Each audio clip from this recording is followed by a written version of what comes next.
Before we begin the story, let us know where you're watching from by leaving a comment below. If you enjoy this video from Soulful Narratives, don't forget to like and subscribe. Have a wonderful day. Enjoy the story, everyone. In the heaviest rain, she discovered that some strangers have the warmest hearts. The rain hammered against the floor-to-ceiling windows of Julian's penthouse like bullets of ice, each drop echoing the terror pounding in Amara's chest. She stood in the center of his marble-floored living room, her hands trembling as she clutched the pregnancy test behind her back. At 28, she had imagined this moment would be filled with joy and celebration. Instead, fear crawled up her spine like winter frost. "Julian," she whispered, her voice barely audible above the storm. "I need to tell you something important." Julian, 32 and worth $47 million from his tech company, stood with his back to her, staring out at the city lights blurred by rain. His shoulders were rigid beneath his expensive Italian suit, and when he turned around, his ice-blue eyes held none of the warmth she had fallen in love with 2 years ago. "What is it, Amara? I have calls to make to Tokyo in an hour." She took a shaking breath, pulling the test from behind her back. "I'm pregnant, Julian. We're going to have a baby." The silence that followed was deafening. Julian's face went through a series of emotions: shock, disbelief, and then something that made Amara's blood turn cold rage. "Pregnant?" His voice was dangerously quiet. "How convenient." "What do you mean convenient?" Amara stepped forward, confusion mixing with hurt. "Julian, this is our child. Our baby? Our baby?" Julian laughed, but there was no humor in it. The sound was sharp and cruel, cutting through the air like broken glass. "Amara, I've been traveling for business 3 weeks out of every month for the past 4 months. The math doesn't add up. But you were here in August. That child is not mine."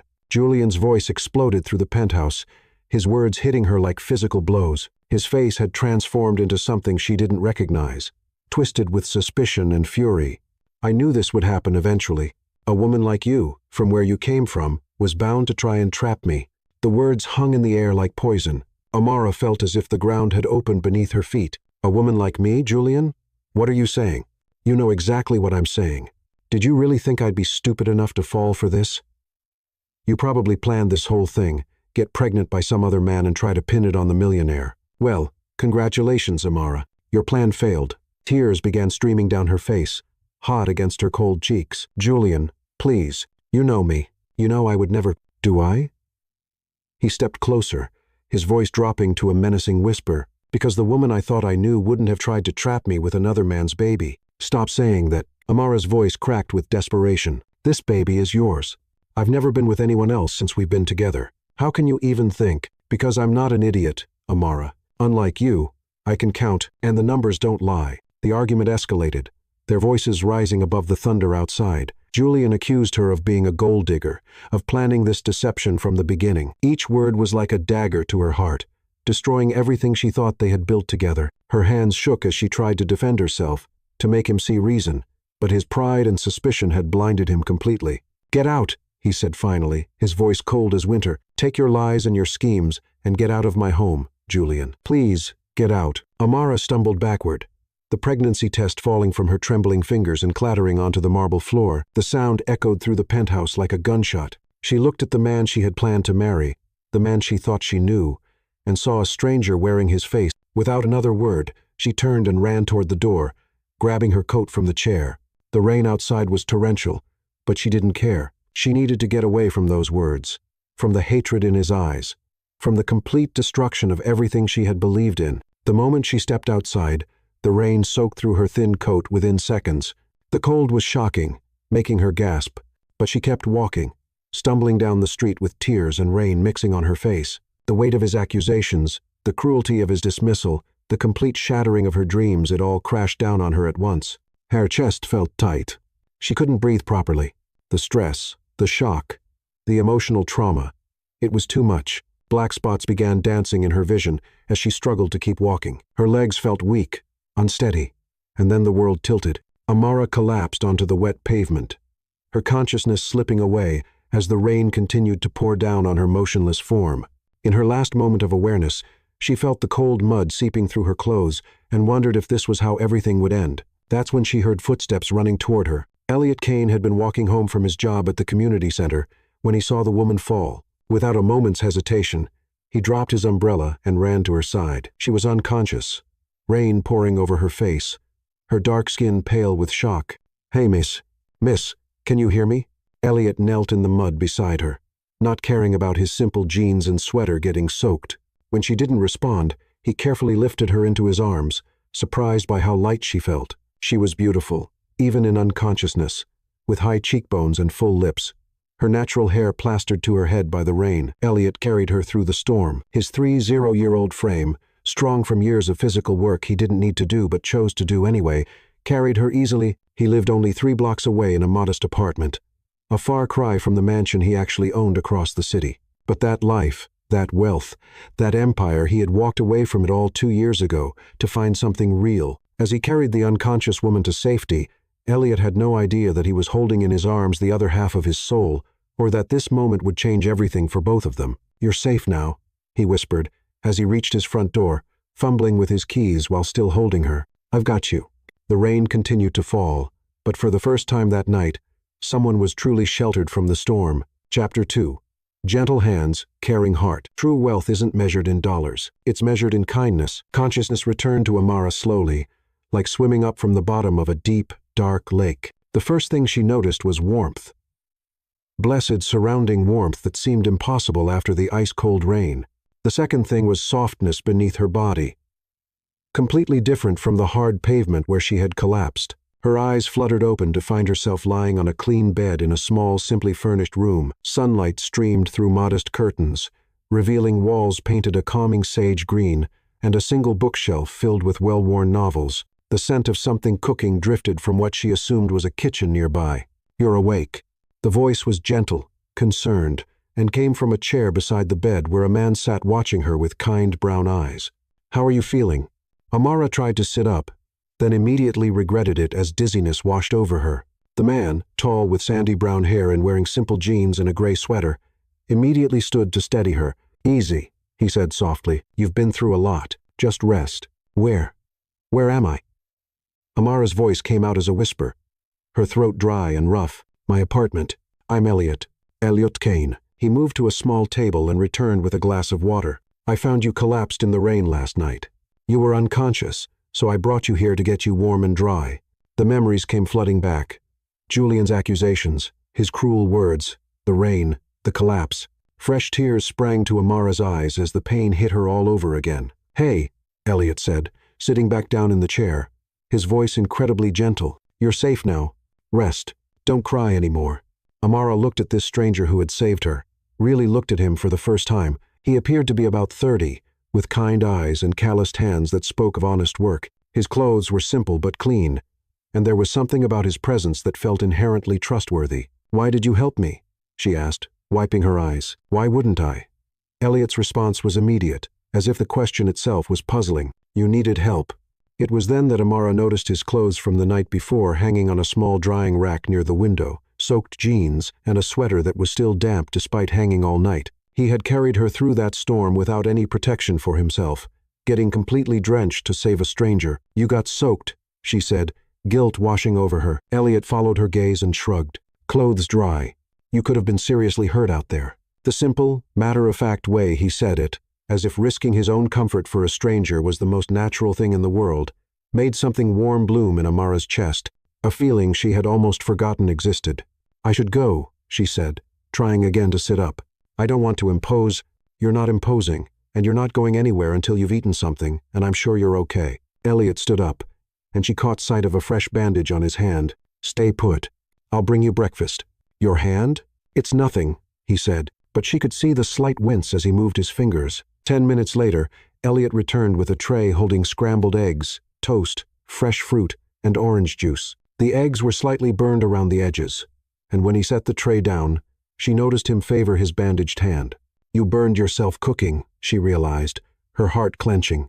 "Just a little." Elliot sat back down in the chair, watching as she took a tentative bite. "How is it?" The eggs were indeed slightly overcooked, but they were made with care, and after the emotional devastation of the night before, they tasted like the most comforting meal she'd ever had. "It's perfect," she said, and meant it. Elliot smiled, the first real smile she had seen from him, and the warmth of it reached his eyes. "Good. You need your strength." As Amara ate, Elliot told her he worked at a community center, helping with after-school programs for kids He spoke about his work with genuine passion, describing how he taught children to garden and helped with their homework. There was something about the way he talked about serving others that felt familiar yet entirely foreign to her world of wealth and privilege. "What about you?" Elliot asked gently. "Do you want to talk about what happened last night?" Amara hesitated, then found herself telling him everything about Julian, about the pregnancy, about the accusations, and the cruelty. Elliot listened without judgment, his expression growing more concerned with each detail. He said the baby wasn't his. Elliot's voice carried a note of disbelief. He travels a lot for business, and he convinced himself that the timing doesn't work out. But it does. Amara's hand instinctively moved to her still flat stomach. "I've never been with anyone else, not since we've been together." "I believe you," Elliot said simply, and the immediate, unwavering certainty in his voice made Amara's eyes fill with tears again. "You don't even know me." "I know enough." Elliot leaned forward, his brown eyes serious. "I know you're telling the truth. I can see it in your eyes. And I know that any man who would leave you in the rain while you're carrying his child is a fool who doesn't deserve you." The fierce protectiveness in his voice surprised them both. Elliot seemed almost shocked that he had spoken so passionately, running a hand through his hair with embarrassment. "I'm sorry," he said. It makes me angry that someone treated you that way." "Don't apologize," Amara said softly. "It's been a long time since anyone defended me." After breakfast, Elliot insisted on taking her to a doctor to make sure both she and the baby were okay after her collapse. At the clinic, he sat beside her in the waiting room, and when they called her name, he stood to go with her. "You don't have to," she began. "I want to make sure you're both okay," he said simply. In the examination room, when the doctor turned on the ultrasound machine and the rapid, strong heartbeat of her baby filled the room, Amara felt tears of relief stream down her face. The baby was healthy, developing normally, and due in late May, exactly 9 months from when she and Julian had been together in August. Elliot held her hand through the entire appointment, his thumb gently stroking her knuckles when the emotional weight of hearing her baby's heartbeat became overwhelming. For the first time since Julian's betrayal, Amara smiled, really, truly smiled. That night, exhaustion from the emotional roller coaster of the last 24 hours hit her hard. Elliot had insisted she stay another night, setting up the couch for himself despite her protests. Around 2:00 the morning, she woke from a restless sleep and saw him lying on the floor beside her bed, using his jacket as a pillow. "Elliot," she whispered. "Just making sure you're okay," he whispered back. "Go back to sleep. You don't have to sleep on the floor." "Yes, I do." Amara lay there in the darkness, listening to his steady breathing, and realized that this man, this stranger who had saved her from the storm, was guarding her sleep like a silent protector. For the first time in months, she felt truly safe. Outside, the rain had stopped, but inside Elliot's modest apartment, something beautiful was beginning to grow. Chapter dry. Love in simple gestures. The smallest acts of service often carry the greatest love. 3 weeks had passed since the night Elliot carried Amara through the storm, and she had been staying with him while she figured out her next steps.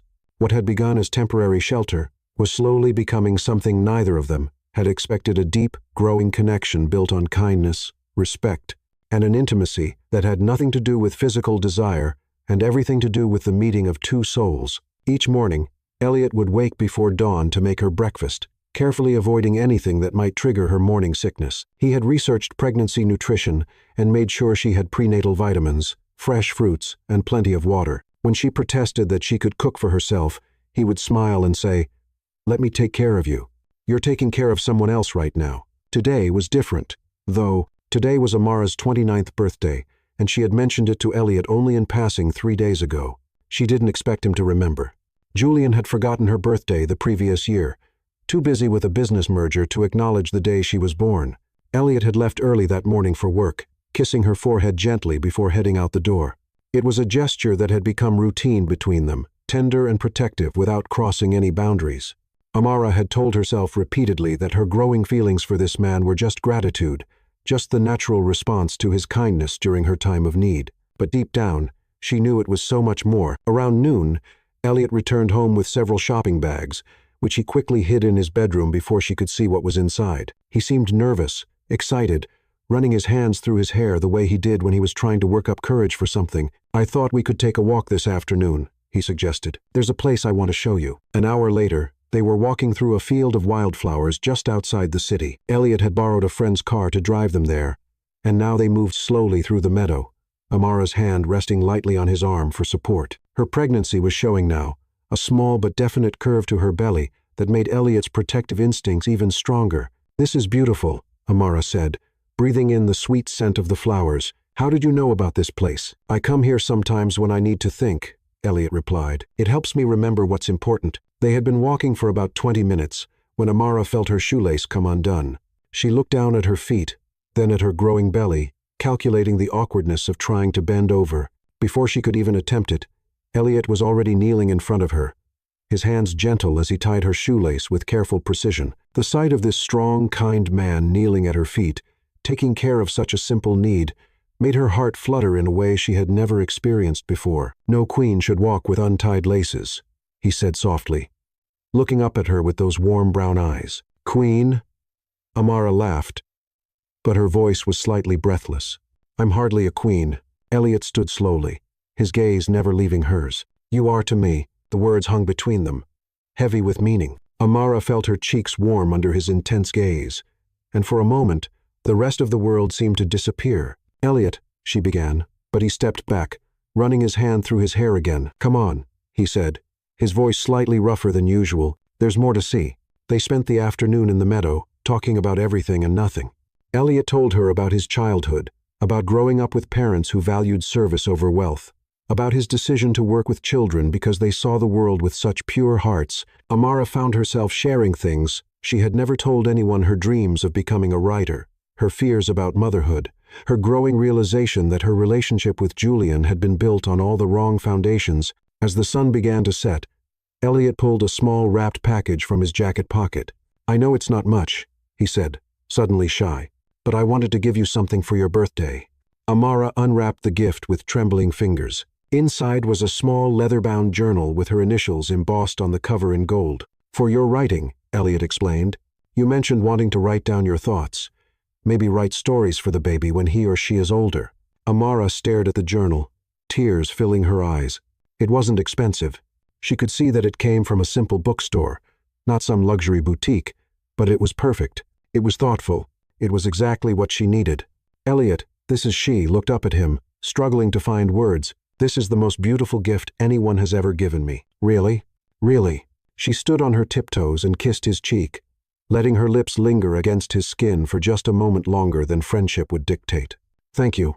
When she pulled back, Elliot's eyes were dark, with an emotion she couldn't quite name. His hand came up to cup her cheek, his thumb gently stroking her skin. "Amara," he whispered, and she could hear the restraint in his voice, the careful control he was maintaining. "I know," she whispered back, understanding his internal struggle. "I know this is complicated. You're vulnerable right now. You're pregnant and hurt. And I've never felt safer with anyone in my entire life," she finished. "Elliot, I know the timing isn't ideal, but what I feel for you, it's real." They stood there in the field of flowers as the sun painted the sky in shades of gold and pink, both of them acknowledging the love growing between them, while also recognizing the complexity of the situation. That evening, back at Elliot's apartment, Amara couldn't sleep. The pregnancy was making her restless, and her mind was full of thoughts about Elliot, about the baby, about the uncertain future ahead of them. She got up to get a glass of water and found Elliot sitting at his small kitchen table, reading by lamplight. "Can't sleep either?" he asked, looking up from his book. "The baby's active tonight," she said, settling into the chair across from him. "What are you reading?" Elliot showed her the cover, a collection of poetry by Maya Angelou. "Would you like me to read to you? Sometimes poetry helps quiet the mind." Amara nodded, and Elliot began to read. His voice was deep and soothing, and the words of the poetry washed over her like a gentle tide. As he read poem after poem, she felt her restlessness ease, replaced by a deep sense of peace and contentment. When she finally began to drift off in her chair, Elliot carried her to bed, tucking her in with the same gentle care he showed her every day. "Sweet dreams, Amara," he whispered, kissing her forehead. Just before sleep claimed her, she felt the baby kick strongly. Elliot's hand was still resting on her shoulder, and she took it gently, placing it on her belly just as the baby kicked again. Elliot's sharp intake of breath told her he had felt it. When she opened her eyes, she saw tears streaming down his face. "I felt him," he whispered in wonder. "Or her. I felt the baby move." "Elliot," Amara said softly, covering his hand with hers, "I want you to know, whatever happens, however this all works out, I will never forget your kindness. I will never forget how you saved us." Elliot leaned down, pressing his forehead against hers. "I'll protect you both," he whispered fiercely. "Even if it costs my life, I'll protect you both." In that moment, lying in the quiet darkness, with Elliot's hand on her belly and his promise in her ears, Amara knew with absolute certainty that she had fallen completely, irrevocably in love with this man who had chosen kindness over everything. The question now was whether love would be enough to overcome all the obstacles ahead. Chapter 4. Love Interrupted. Sometimes love must wait for the perfect moment, but the heart can't wait forever. 2 months had passed since Amara's birthday in the flower field, and the small apartment had become a sanctuary of growing love and quiet intimacy.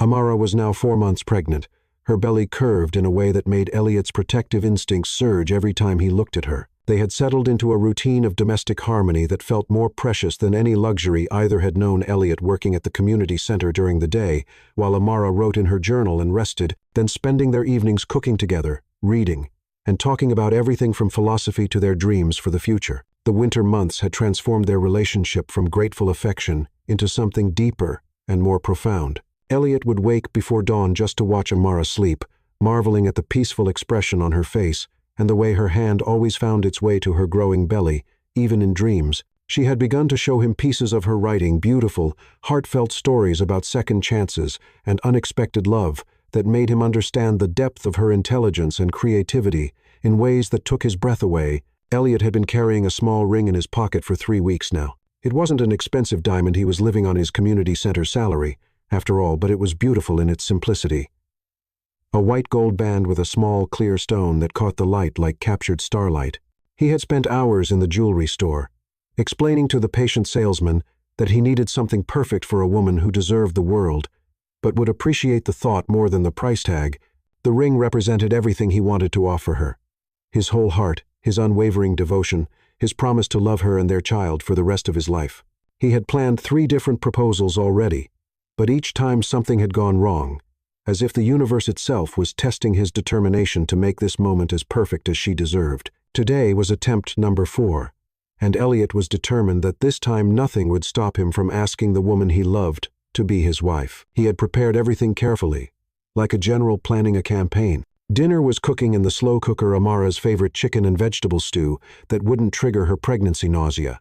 Seasoned with herbs he had grown himself on their tiny balcony, candles were hidden in his bedroom, ready to be arranged around the small dining table that he had polished until it gleamed. Fresh flowers, not expensive roses, but simple daisies from the corner market that reminded him of the field where they had shared her birthday, waited in a mason jar by the window. The ring was in his pocket, and he had practiced his speech so many times he could recite it in his sleep. Each word had been chosen with care, each phrase crafted to express the magnitude of what she meant to him. "I love you, Amara Thompson," he whispered to himself as he stirred the stew, his voice carrying all the devotion in his heart. "I love your strength, your kindness, your beautiful mind. I love how you've made this little apartment feel like home. I love watching you write in the journal I gave you, and I love how you sing to the baby when you think I'm not listening. I love the way you laugh at my terrible jokes, and the way you make even the simplest moments feel like magic. Will you marry me?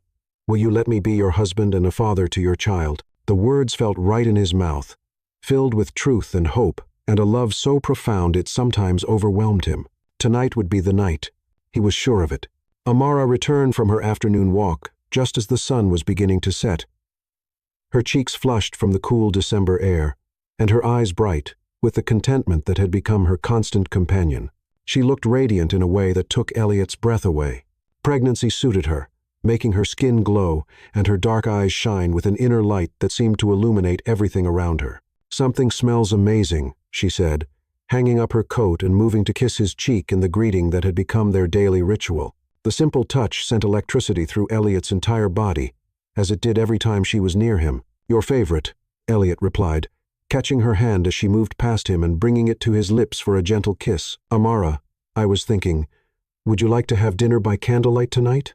Something special?" She raised an eyebrow, smiling with the playful expression that had captured his heart from the very beginning. "What's the occasion? Do I need an occasion to want to make dinner special for the woman I love?" The casual way he said it, "the woman I love," still made her heart skip beats, even though they had been saying those words to each other for weeks now. The love between them had grown naturally, inevitably, like flowers turning toward the sun. And yet it never lost its power to surprise her with its intensity. "No," she said softly, standing on her tiptoes to kiss him properly, her lips soft and warm against his. No occasion needed. An hour later, Elliot had arranged the candles around their small table with the precision of an artist, their flickering flames casting dancing shadows on the walls and filling the apartment with warm golden light. He had served the stew with fresh bread he had picked up from the bakery, and opened a bottle of sparkling cider that sparkled like champagne in their mismatched glasses. Amara was telling him about her afternoon walk, how she had stopped by the small bookstore where he had bought her journal, and discovered they had an entire section dedicated to children's literature. Her face was animated with excitement as she described the beautiful illustrated book she had found, the stories she was already imagining reading to their child. "I was thinking about what kind of stories I want to share with the baby," she was saying, her hand resting on her belly in the unconscious gesture that had become second nature. "There are so many beautiful books about love and kindness and the magic that exists in ordinary moments. I want our child to grow up believing in wonder, believing that love really can conquer anything." Elliot felt his heart swell with emotion as he listened to her talk about their future, about the child they would raise together and the values they would instill. This was the moment she was talking about their future as a family, about the love they shared, about the wonder she saw in the world. It was perfect. He reached into his pocket, his fingers closing around the small velvet box that contained his hopes and dreams for their life together. "Amara," he began, his voice suddenly nervous despite all his practice. "These past few months with you have been—" She stopped mid-sentence, her face suddenly pale as a sheet, her hand pressed against her forehead, and she swayed slightly in her chair like a flower bending in a strong wind. "Amara!"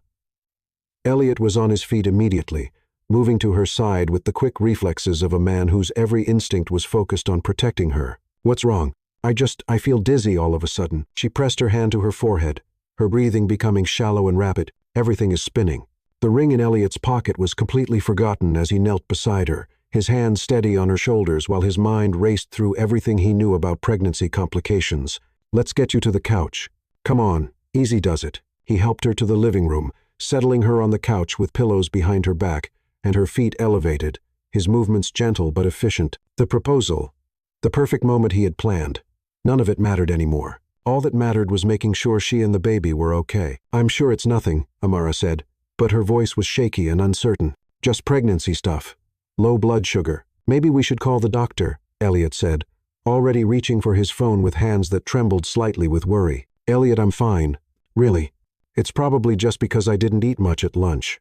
I was too excited about finding those books." But Elliot was already dialing, and within 20 minutes, they were at the emergency clinic. The doctor assured them that dizzy spells were common in the second trimester, especially if blood sugar dropped too low. But Elliot didn't relax until they were back home, and Amara was resting comfortably with a full meal in her stomach. His first proposal attempt had been a complete failure, but as he watched over Amara that night, Elliot realized he cared more about her well-being than any perfect romantic moment. Love, he understood, wasn't about flawless proposals.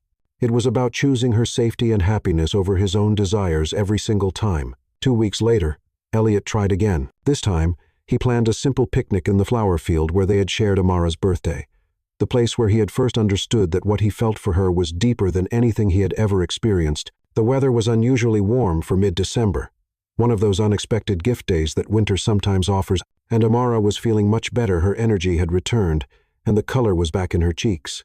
They spread a thick blanket among the dormant flower stalks, the field quiet and peaceful under the pale winter sun. Elliot had packed sandwiches and hot chocolate from a thermos, along with the small cakes Amara loved from the bakery near the community center. Everything was perfect.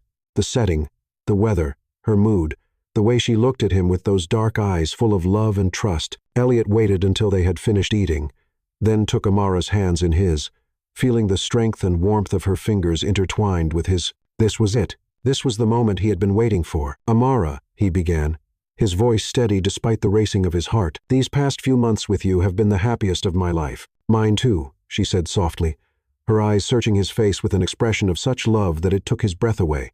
"I know the situation is complicated, and I know we haven't been together very long in the traditional sense, but what I feel for you," he paused, struggling to find words adequate to express the magnitude of his love. "I've never felt anything like this before. You've changed everything for me, Elliot," she whispered. And he could see in her eyes that she knew what was coming. "I want to spend the rest of my life making you happy," he continued, beginning to reach into his pocket for the ring. I want to wake up next to you every morning and fall asleep holding you every night. I want to raise our child together and maybe have more children someday. I want. Suddenly, the baby kicked with surprising and unusual force, causing Amara to gasp and laugh at the same time. The movement was so strong that Elliot could actually see it through her sweater, a clear outline of a tiny foot or elbow pressing against her belly. "Oh my goodness," she said, pressing both hands to her belly with wonder and delight. "Did you feel that? That was the strongest kick yet." "Elliot, put your hand here. I think the baby is trying to say something." Elliot had indeed felt it. The baby had kicked right where his hand had been resting on her belly, and the movement was so strong, so distinctly human, that it brought tears to his eyes immediately. This was their child, healthy and active, and growing stronger every day. "He's getting stronger," Elliot said, his voice full of wonder as he felt another powerful kick against his palm. "Or she," Amara laughed. And the moment was so beautiful, so perfect in its own way, that Elliot found himself laughing too, instead of continuing with his proposal. They spent the rest of the afternoon feeling the baby move, marveling at each kick and roll and hiccup, talking about whether they wanted to know the baby's gender or wait for the surprise. The love Elliot felt in that moment, not just for Amara, but for their unborn child, was so overwhelming that he realized some moments were too precious to interrupt with anything else, even declarations of eternal devotion. His third attempt came a week before Christmas, and this time Elliot was determined that nothing would distract him from his purpose. He had planned to propose by the lake just outside town, where they often went to watch the sunset paint the sky in shades of pink and gold. The ring was in his pocket again, and this time he was determined nothing would stop him from asking the question that had been burning in his heart for weeks. They had been sitting on their favorite bench by the water for about 30 minutes, talking about their hopes for the new year and watching the sun sink slowly toward the horizon. Amara was bundled in a thick coat that couldn't quite hide her growing belly, and her cheeks were pink from the cold air. She looked beautiful and peaceful, and Elliot knew this was the moment. "Amara, there's something I want to ask you," he said, reaching into his pocket for the ring with hands that shook slightly from nerves rather than cold. "Yes?" She turned to face him with complete attention, and he was struck again by how beautiful she was, how much he loved her, how lucky he was to have found her. "I want to ask you to." The first rumble of thunder interrupted his words, deep and ominous in the distance. They both looked up at the sky, which had been clear just minutes before, but was now dark with rapidly approaching storm clouds that seemed to have appeared from nowhere. "Oh no," Amara said, struggling to stand from the bench with the careful movements of a pregnant woman. "We need to get to the car before this hits." The first fat raindrops began to fall just as Elliot helped her up, and by the time they made it to the car, they were both soaked to the skin. Elliot had to grip the ring tightly to keep it from slipping from his wet fingers as they ran through the suddenly fierce downpour. As they drove home through the storm, Amara laughed about their terrible luck with weather, completely unaware of how close she had come to receiving a proposal. "Maybe we're destined to always be caught in storms," she said, reaching over to squeeze his hand as rain hammered against the windshield. "As long as we're caught in them together," Elliot replied. But inwardly, he was starting to wonder if the universe was trying to tell him something about timing and patience. His fourth attempt came a week later on New Year's Eve. This time, Elliot decided to keep it simple and intimate. He would propose at home at their own front door, with no elaborate settings or perfect conditions required. Just him, her, and the love they shared. That would be enough. Amara had spent the day writing in her journal, documenting the milestones of her pregnancy and her feelings about becoming a mother. She was 5 months along now, clearly showing, and Elliot loved watching her talk to the baby as she wrote, her voice soft and loving as she shared her thoughts about the future. As midnight approached, they stood on the small balcony of the apartment, watching fireworks bloom like flowers in the distance, and listening to the sounds of celebration echoing across the city. Elliot's hand closed around the ring in his pocket one more time, and he felt a sense of calm certainty settle over him. "Amara," he said, taking her hand and marveling at how perfectly it fit in his. "I know this year has been unexpected for both of us. The best kind of unexpected," she said, smiling up at him with the radiant expression that made him fall in love with her all over again every single day. "I want to start this new year by asking you something important." Elliot took a deep breath, then slowly dropped to one knee right there on their small balcony, pulling out the ring that represented all his hopes for their future. "Amara Thompson, I love you more than I ever knew it was possible to love someone. I love your strength, your courage, your beautiful heart. I love." The sound of a car door slamming in the parking lot below interrupted him, sharp and violent in the quiet night. Then footsteps on the stairs, heavy and determined, then a voice calling Amara's name. a voice that made her blood run cold and her hand instinctively moved to protect her belly. "Amara, I know you're up there." Julian stood at the bottom of the apartment building, looking up at their balcony with fury written across his face. Even from the third floor, they could see the desperation and rage in his posture, the way his hands were clenched into fists at his sides. Elliot rose slowly to his feet, still holding the ring, his jaw tight with protective anger that he struggled to control. After all these months of peace and happiness, after building a life together based on love and trust and mutual respect, the past had finally caught up with them.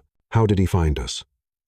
Amara whispered, her hand instinctively moving to her belly as fear and adrenaline flooded her system. "I don't know," Elliot said grimly, slipping the ring back into his pocket as the sound of footsteps on the stairs grew louder. "But I'm not letting him hurt you again." The sound of Julian's approach grew more insistent, more desperate, and Elliot realized that his fourth proposal attempt was about to become something much more complicated and dangerous than a simple declaration of love. As they stood there on the balcony, holding each other against the cold and the approaching storm of Julian's fury, Elliot made a silent promise that whatever happened next, he would protect the woman he loved and their unborn child at any cost. The proposal would have to wait, but his commitment to her never would. Chapter 5. The past returns. The past never stays buried when pride refuses to let it rest. Julian's fist pounded against the apartment door with the force of barely controlled rage. It was past midnight on New Year's Day, and his expensive suit was wrinkled from what appeared to be hours of searching. His usually perfectly styled blonde hair was disheveled, and his ice-blue eyes held a manic intensity that made Elliot step protectively in front of Amara. The sound echoed through the small apartment like gunshots, each impact more violent than the last. Elliot could see the neighbors' lights flickering on through the thin walls, could hear the muffled complaints from the unit next door. But Julian seemed oblivious to everything except his desperate need to reach Amara. "Amara!" Julian's voice carried through the thin door, loud enough to wake the neighbors. "I know you're in there. Open this door right now. We need to talk." Amara's face had gone pale, her hand pressed against her belly as if to shield her unborn child from the violence in Julian's voice. She was 5 months pregnant now, visibly and beautifully so, and the sight of her obvious pregnancy seemed to only fuel Julian's fury when Elliot finally opened the door. "You need to leave," Elliot said calmly, blocking the doorway with his body. He was slightly shorter than Julian but broader through the shoulders, and there was a quiet strength in his posture that spoke of a man who would not be easily moved. "Who the hell are you?" Julian's gaze raked over Elliot's simple clothes, jeans, and a sweater that had seen better days. Up close, Elliot could smell the alcohol on Julian's breath, could see the red-rimmed eyes that spoke of sleepless nights and desperate searching. "Are you the one who's been hiding my fiancé?" "Ex-fiancé," Amara said from behind Elliot, her voice stronger than she felt. "And I'm not hiding. I left. Julian, there's a difference." Julian tried to push past Elliot, but the other man held firm, his body a wall of quiet determination. "You can't just disappear for 6 months, Amara. Do you have any idea what you've put me through? The humiliation, the questions from my business partners about where my pregnant fiancé went. I've had to cancel 3 major deals because investors think I can't handle my personal life. So, this is about your reputation," Elliot observed, his voice dangerously quiet. "Don't you dare lecture me about her well-being," Julian snarled, his composure finally cracking completely. "I've spent the last 6 months hiring the best private investigators in the city, checking hospitals, morgues, wondering if she was dead somewhere because of what I said. This is none of your business." Elliot studied Julian's face, seeing the genuine anguish beneath the rage. This wasn't just wounded pride. This was a man who had been tormented by the possibility that his cruel words had led to something terrible. "What are you? Some kind of charity case she picked up?" Julian continued, his voice becoming more desperate. "Let me guess you think you're in love with her. You think she actually cares about you." "I know she does," Elliot replied simply. Julian laughed, but there was no humor in it. Only the bitter sound of a man whose world had collapsed around him. "Oh, you poor, pathetic fool. Do you have any idea who she is? What she comes from? Amara Thompson isn't some struggling single mother who needs to be rescued." "She's enough," Amara interrupted, stepping around Elliot to face Julian directly. The months of peace and love had given her a strength she didn't know she possessed. "You don't get to tell him who I am. You don't get to say anything about my life anymore." For the first time, Julian really looked at her, really saw her. She was glowing with health and happiness, her pregnancy making her curves more pronounced, her dark skin radiant, her hair, which she had always worn straight for him, now fell in natural curls around her shoulders, and she looked nothing like the broken, desperate woman who had left his penthouse 6 months ago. "You look." Julian's voice faltered for a moment, something like regret flickering across his features. "You look beautiful, Amara. More beautiful than I've ever seen you." "She's always been beautiful," Elliot said. "You were just too blind to see it." Julian's attention snapped back to Elliot, and his expression hardened again. "And I suppose you think you're the man to take care of her. What do you do for work? What can you possibly offer her?" "Love," Elliot answered without hesitation. "Respect. Loyalty. Things that apparently don't come with your bank account. Love doesn't pay for hospital bills. Love doesn't provide for a child. What are you? Some kind of social worker? Construction worker?" Julian's voice dripped with disdain as he took in Elliot's calloused hands and simple clothes. "Look at this place. 1 bedroom. Probably 800 square feet. Is this really where you want to raise my child?" "I work at a community center," Elliot said proudly. "I help children." Julian's laughter was cruel and loud enough to echo off the walls. "A community center? Oh, this is rich. Amara, please tell me you're not actually serious about this man. He can't give you anything. He can't provide for you or the baby. He's nobody." "He's the man who carried me through a storm when you left me in the rain," Amara said, her voice carrying a strength that made both men look at her with surprise. "He's the man who held my hand during doctor's appointments. He's the man who reads poetry to me when I can't sleep, and cooks for me every morning and treats me like I'm precious." "Precious?" Julian's face twisted with disbelief. "Amara, you're being ridiculous. You're hormonal and emotional and not thinking clearly. This little domestic fantasy you're playing, living in poverty with a man who makes less in a year than I spend on wine, is the happiest I've ever been in my life." She finished. The words hit Julian like a physical blow. He had expected to find her struggling, desperate, ready to come crawling back to him. Instead, she was thriving in a way he had never seen before. "The baby," Julian said suddenly, his gaze dropping to her belly, his voice cracked with emotion. "Is it yours?" Amara confirmed, her hand moving protectively over her stomach. "Due in late May. Just like the math you refused to do 6 months ago would have told you." Julian stared at her pregnant form, and for a moment, his carefully controlled facade cracked completely. "6 months," he whispered. "You've been gone for 6 months, and I had people looking for you. Private investigators. I thought maybe something had happened to you." "You thought I was dead?" Amara asked, and there was something in her voice that might have been hurt. "I thought." Julian ran his hands through his hair, suddenly looking older than his 32 years. "I don't know what I thought. I was angry and scared, and I said things I shouldn't have said. But Amara," he gestured around the modest apartment with genuine desperation, "this isn't the life you're meant to have." "How would you know what life I'm meant to have?" she asked. "You never bothered to ask me what I wanted when we were together. I gave you everything. Jewelry, clothes, trips to Paris, things," Elliot said quietly. "You gave her things." Julian's attention swung back to Elliot, and this time there was genuine hatred in his eyes. "And what have you given her? Love in a 1-bedroom apartment? Romance with a man who can't even afford to properly feed her?" "I eat better here than I ever did in your penthouse," Amara said. "Elliot cooks for me real food, made with care. Not just expensive takeout from restaurants where the waiters know your name." "You're living in a fantasy," Julian said, his voice becoming more desperate, more broken. "Amara, come home with me. We can work this out. We can be a family. Our child deserves better than this. Our child deserves to be raised by people who love each other," Amara replied. "People who choose kindness over cruelty. People who understand that wealth means nothing without character." Julian was quiet for a long moment, studying the two of them, the way Elliot stood protectively beside Amara, the way she leaned into his strength, the obvious love and devotion between them. When he spoke again, his voice was dangerously soft. "You think you know what you're doing," he said to Elliot. "You think you're some kind of hero, saving the damsel in distress.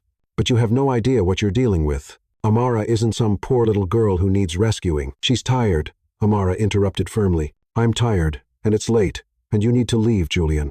"This isn't over," Julian said, but he was already backing toward the door. "This can't be over. That's my child you're carrying." "No," Elliot said, stepping forward. "That's our child she's carrying. You gave up any rights to them the night you threw her out into the rain." Julian's face went white with rage, but something in Elliot's calm certainty seemed to deflate his anger. He looked between them one more time, taking in their obvious happiness and unity, and for the first time in 6 months, he began to understand what he had really lost. "I'll be back," he said finally. "This isn't over, Amara. After the door closed behind him, Amara collapsed into Elliot's arms, shaking with the aftershock of the confrontation. Elliot held her close, his hand stroking her hair as she cried against his chest. "He found us," she whispered. "How did he find us?" "I don't know," Elliot said grimly, "but I'm not going to let him hurt you again." He promised, as he held the woman he loved, feeling their unborn child move between them. Elliot made a silent vow that whatever Julian was planning, whatever resources he brought to bear against them, it wouldn't matter. Love would find a way to protect what was precious. The ring was still in his pocket, the proposal still unspoken, but somehow those things seemed less important now than the promise he was making to keep his family safe. Chapter 6. The first secret revealed. The greatest strength often hides behind the humblest face. 3 days after Julian's unexpected visit, life in the small apartment had taken on an undercurrent of tension that neither Elliot nor Amara could shake. Elliot had installed new locks on both the front door and the sliding door to the balcony, had taken to checking the windows multiple times each evening, and had even arranged for a friend from the community center to walk Amara to her doctor's appointments when he couldn't be there. Amara found herself jumping at every unexpected sound, her hand constantly moving to her belly in a protective gesture that broke Elliot's heart. The media attention from Julian's public appearances had been relentless. Reporters had somehow tracked down their address, and there were photographers stationed across the street at all hours, hoping to catch a glimpse of the mysterious pregnant woman who had captured the heart of the Kane heir. Their quiet, private life had become a circus, and the strain was showing on both of them. She was nearly 6 months pregnant now, and the baby's movements were strong and frequent throughout the day and night.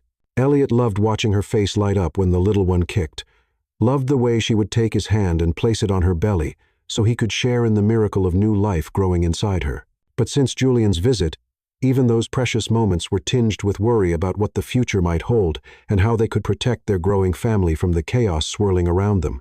It was on a quiet Thursday evening that everything changed. Amara had fallen asleep early, exhausted by the emotional stress of the past few days and the physical demands of her advancing pregnancy. She had been having trouble sleeping, tossing and turning as the baby seemed to be most active during the night hours. And Elliot had spent the previous evening rubbing her back and reading to her until she finally drifted off. Elliot was in the kitchen cleaning up from dinner, his mind occupied with thoughts of their future and the decisions they would soon have to make, when his phone rang.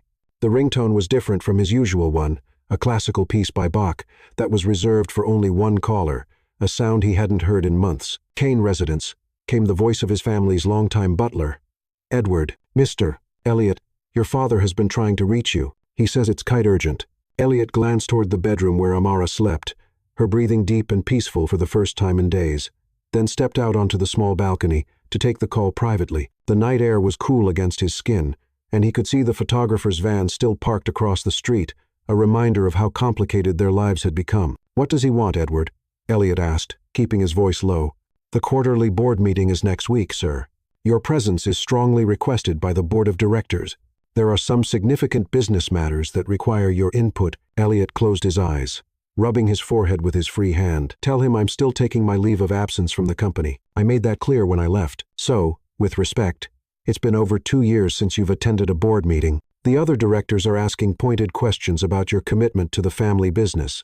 There's talk of removing you from the succession plan if you don't return soon. My commitment is fine, Edward. My priorities have just changed." Elliot looked through the sliding door at the small apartment where Amara slept.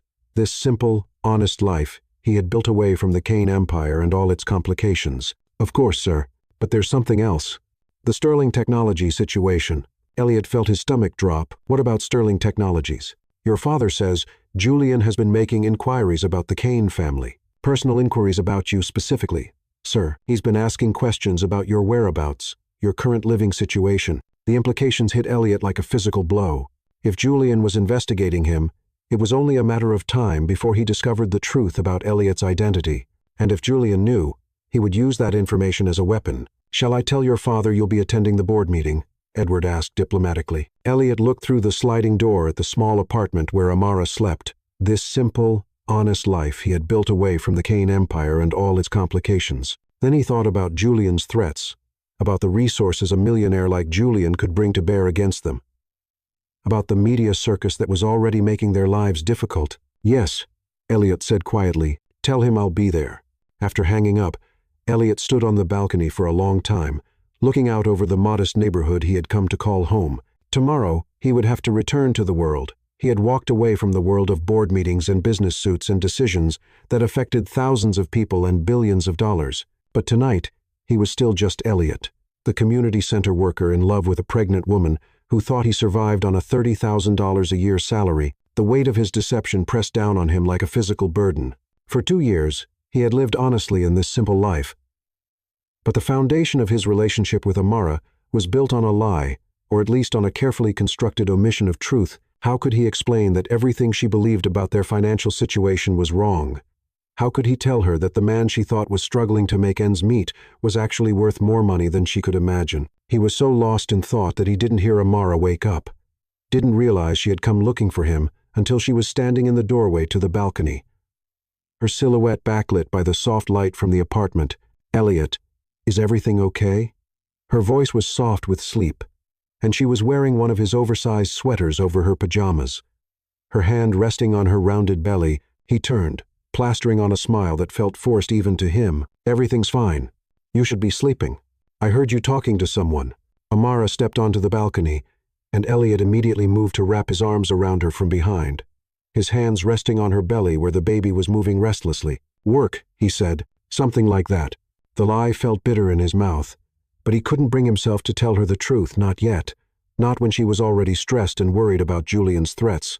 They stood in comfortable silence for a few minutes, Elliot breathing in the scent of her hair and trying to memorize this peaceful moment. But Amara was more perceptive than he gave her credit for, and she could sense the tension in his body, the way his mind was racing even as he held her. "You're worried about Julian," she said. "It wasn't a question. I'm worried about what he might try to do," Elliot admitted. "Men like him don't give up easily when they want something." Men like him. Amara turned in his arms to face him, studying his face in the dim light from the apartment. "Elliot, there's something I need to tell you about my past, about why Julian thinks he can just show up and demand I come back to him." "Amara, you don't have to." "Yes, I do." She took his hands in hers, her dark eyes serious and filled with a mixture of love and fear. "Because if we're going to face whatever comes next, you need to know the truth about who I am, about what I come from." But before she could continue, Elliot's phone buzzed with a text message. He ignored it at first, but it buzzed again, then again in rapid succession. Finally, he glanced at the screen and saw Edward's name. "I'm sorry," he said to Amara. "Just let me." The text message was simple but devastating. "Your father says it's urgent regarding the Sterling Technologies situation. Julian knows about your true identity. He needs to speak with you tonight." Elliot felt the blood drain from his face as the full implications hit him. Sterling Technologies, Julian's company. His father knew about Julian somehow, which meant the corporate world and his personal life were about to collide in ways he had never imagined possible. "Elliot." Amara's voice seemed to come from very far away. "You look like you've seen a ghost." The phone was ringing in his hand now, and this time it wasn't Edward calling. It was his father directly, Victor Kane, CEO of Kane International, a man Elliot hadn't spoken to in 3 months and had hoped not to speak to for 3 more. "I have to take this," Elliot said, his voice sounding strange even to his own ears. Elliot Kane. His father's voice was crisp, authoritative, carrying the weight of a man who commanded a $50 billion empire and was accustomed to immediate obedience. "We need to talk now." Elliot glanced at Amara, who was watching him with growing concern and confusion. "Sterling Technologies is trying to acquire several of our smaller subsidiaries. Julian has been asking questions about you, son. Personnel questions. He knows who you are, and he knows where you live. He's planning something, and we need to discuss our response strategy immediately." Elliot's blood turned to ice as the full scope of Julian's plan became clear. "What kind of questions?" "The kind that suggests he's planning something unpleasant for both you and the young woman you're living with. We need to discuss protective measures and legal options tonight." "I'll call you back," Elliot said, ending the call before his father could respond. Amara was staring at him now, her hands pressed against her belly as if protecting the baby from whatever revelation was coming. She had heard enough of the conversation to know that something fundamental had just shifted in their world. "Elliot," she said slowly, her voice barely above a whisper. "Who was that? And why did they call you Elliot Kane?" There was no hiding it now, no way to keep living the simple life he had built away from his family's empire. Julian had shattered that peace, just as surely as he had shattered everything else in Amara's life. And now Elliot would have to face the consequences of his deception. "That was my father," Elliot said quietly, his voice heavy with the weight of secrets he could no longer keep. "Victor Kane, CEO of Kane International. The name hit Amara like a physical blow, and she actually stepped backward, her hand reaching for the doorframe to steady herself. Everyone knew Kane International. It was one of the largest corporations in the country, with interests in everything from technology to renewable energy to real estate development. It was an empire that employed hundreds of thousands of people and influenced global markets. Kane International, she whispered, her voice barely audible. Elliot, that company is worth $53 billion as of last quarter, Elliot finished, the number falling from his lips like a stone. And my father wants me to take over as CEO when he retires next year. Amara sank into one of the small patio chairs, her mind reeling as she tried to process this information. You're a billionaire. Technically, yes, though I haven't touched the money in over 2 years. I've been living entirely on my community center salary. But you work at a community center. You live in this tiny apartment. You cook breakfast on a hot plate that barely works. Her voice trailed off as she tried to reconcile the man she thought she knew with this revelation. Because I wanted to learn how to live without all of that, Elliot said, kneeling in front of her chair and taking her hands in his. Because I wanted to understand what it meant to serve others instead of just commanding them. Because I wanted to find someone who could love me for who I am, not what I have. Amara stared at him. This man, she thought she knew completely, and realized that everything she believed about their relationship had been built on a foundation she didn't understand. You've been lying to me, she said, her voice barely above a whisper, and the pain in those words cut Elliot deeper than any physical wound could have. No, Elliot said firmly, his hands tightening on hers. I've been living the life I chose, the money, the company, the empire. That's my inheritance, not my identity. Everything I've shown you, everything I've given you, that's who I really am. The money is just circumstance. But Elliot, you have billions of dollars. You could have given us anything, everything.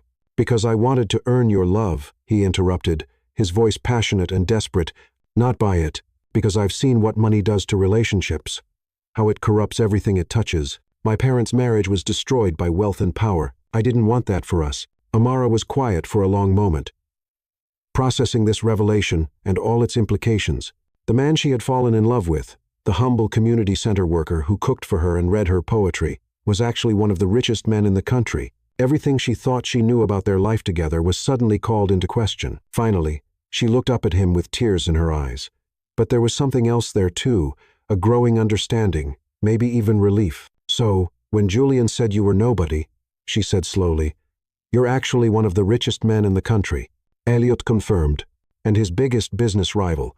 Though he didn't know it until now, the implications of this revelation hit them both at the same time, like a lightning bolt. Julian, millionaire tech mogul, had just declared war on a man who could buy and sell his entire company without blinking.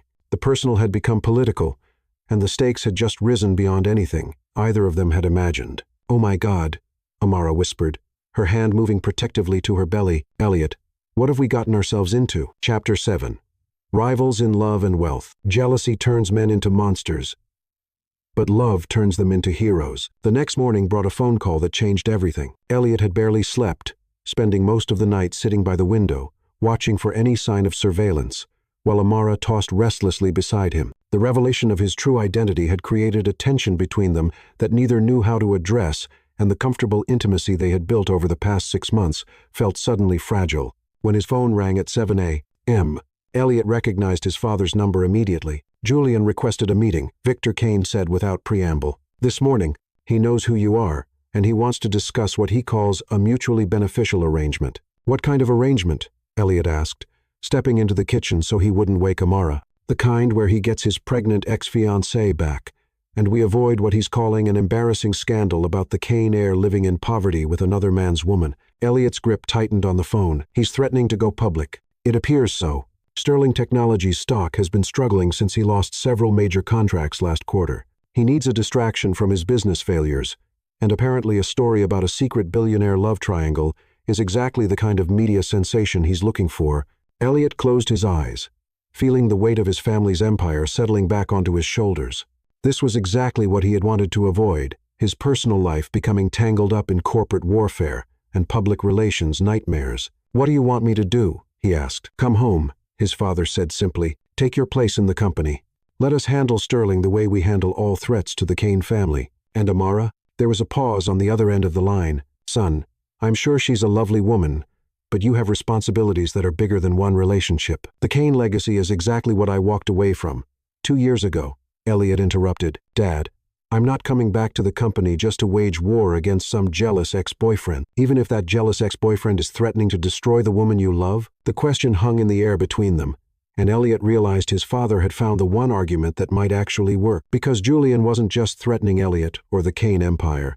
He was threatening Amara and their unborn child. I'll call you back, Elliot said, ending the conversation just as Amara emerged from the bedroom, her hair sleep-tousled and her face soft with the remnants of dreams. Who was that? She asked, moving to the coffee maker with the careful movements of a woman 6 months pregnant. My father, Elliot admitted. Julian requested a meeting with him. He knows who I am now. Amara's hands stilled on the coffee pot. What does that mean for us? I don't know yet. What Elliot didn't tell her was that Julian had already begun his campaign. While they were having breakfast, Julian was across town meeting with a private investigator and a public relations firm, crafting a narrative that would paint him as the wronged party and Elliot as a predatory billionaire who had stolen a vulnerable pregnant woman. The first salvo came that afternoon in the form of a gossip column in the city's most read tabloid. Secret billionaire love triangle. Kane heir hides true identity. While stealing tech mogul's pregnant fiancée. Elliot found out about the article when his phone started ringing with calls from reporters, board members, and business associates. By evening, there were photographers stationed outside their apartment building, and Amara couldn't even go to the mailbox without being bombarded with questions about her secret relationship with the mysterious Kane heir. This is insane, she said, peering through the blinds at the crowd gathered on the street below. Elliot, how do we make this stop? Elliot was pacing the small living room, his phone buzzing constantly with calls he refused to answer. The peaceful life they had built was being torn apart, and there was nothing he could do to protect her from the chaos his identity had brought into their world. We can't, he said finally. Not as long as Julian is feeding the media stories. Then, what do we do? Before Elliot could answer, his phone rang again. This time it wasn't his father or a reporter. It was Edward, the family butler. Mr. Elliot. Edward's voice was urgent. You need to know that Mr. Sterling has been making inquiries about Miss Thompson, personal inquiries, background checks, financial records, family history. What kind of family history? Elliot asked, though something in his gut told him he already knew the answer. The kind that suggests Miss Thompson isn't quite who she appears to be either, sir. Elliot looked at Amara, who was still standing by the window, her hand protectively curved over her belly. There were so many secrets between them now, so many layers of truth that neither had revealed. Edward, Elliot said slowly, what exactly did Julian find out about Amara? Perhaps, sir, that's a question you should ask Miss Thompson herself. The call ended, leaving Elliot staring at the woman he loved, and realizing that the revelation of his identity might not be the biggest secret between them. Amara, he said carefully, yesterday you said you needed to tell me something about your past, about why Julian thinks he can demand you come back to him. She turned away from the window, and Elliot could see the war playing out across her face, the desire to finally tell him the truth, warring with the fear of how he might react. You're not the only one who's been hiding something, she said quietly. What do you mean? Amara moved to the couch and sat down heavily, her hands clasped in her lap. When she looked up at him, her dark eyes were filled with a mixture of love and terror. Elliot, when Julian said I wasn't some poor little girl who needed rescuing, he was right. When he said I came from something different than what you see here, he was right about that too. Amara, whatever it is, just tell me. She took a deep breath, and when she spoke, her voice was steady despite the tears in her eyes. My name is Amara Thompson, she said, and I'm the sole heir to the Thompson Enterprises fortune.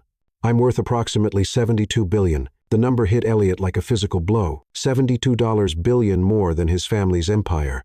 More than Julian could ever dream of having. Elliot sank into the chair across from her, his mind reeling. You're richer than all of us by a significant margin. Amara confirmed, and Julian doesn't know. Nobody knows except my lawyers and financial advisors. I've been living on a trust fund allowance since I turned 18, but the full inheritance becomes mine when I turn 30 next year. Elliot stared at her. This woman he thought he had been protecting and providing for, and realized that she could have bought and sold his entire life without a second thought. Why didn't you tell me? He asked. For the same reason you didn't tell me about Kane International, she said. Because I wanted to be loved for who I am, not what I have. Because I've seen what that kind of money does to people. How it changes them. My parents died in a car accident when I was 16, and every relationship I've had since then has been tainted by what people want from me rather than what they feel for me. So when I met Julian, He thought I was just another beautiful woman he could impress with his millions.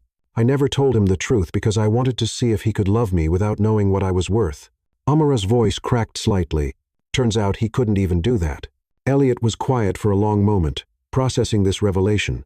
Finally, he looked up at her with something that might have been awe. "So, when Julian tried to shame you for leaving him," he said slowly, "when he said you were living beneath your station with a community center worker, I was actually slumming it with a billionaire while being worth more than both of you combined." Amara finished with a shaky laugh.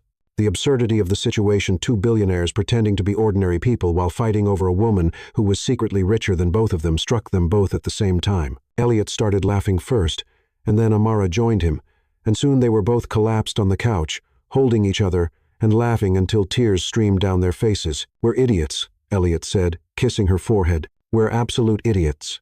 "The richest idiots in the city," Amara agreed. But their laughter faded as the reality of the situation sank in. Julian was waging a public relations war against them, not knowing that he was actually fighting two people who could destroy him financially without breaking a sweat. "What do we do now?" Amara asked. Elliot looked at her, really looked at her, and saw not a billionaire heiress, but the woman who had saved him from a life of empty privilege, just as surely as he had saved her from the rain.